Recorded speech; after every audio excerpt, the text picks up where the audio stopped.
আসসালামু আলাইকুম। স্বাগতম রাতের শেষ সংবাদে।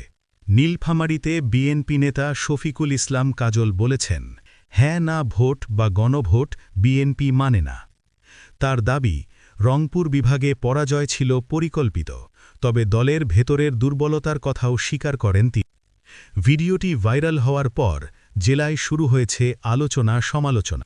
নাহিদ ইসলাম বলেছেন, সংবিধান সংস্কার পরিষদ ছাড়া এই সংসদের কোনো মূল্য নেই। তিনি দাবি করেন, গণভোটের রায় বাস্তবায়নে প্রতারণা হয়েছে। তবে স্থিতিশীলতার স্বার্থে তারা ফল মেনে শপথ নিয়েছেন। মার্কিন প্রেসিডেন্ট ডোনাল্ড ট্রাম্প প্রধানমন্ত্রী তারেক রহমানকে অভিনন্দন জানিয়ে চিঠি পাঠিয়েছেন। চিঠিতে দুই দেশের বাণিজ্য ও প্রতিরক্ষা সম্পর্ক আরও জোরদারের আশা প্রকাশ করা হয়। ভারতের তেলেঙ্গানায় জালালপুরে একটি মসজিদে ভাঙচুর ও কোরআন অবমাননার অভিযোগ উঠেছে, যা খুবই মর্মান্তিক।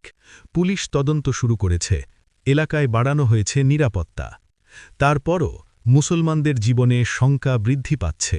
তো হলুদ মুক্ত খবর পেতে ফলো করুন জনতার খবর।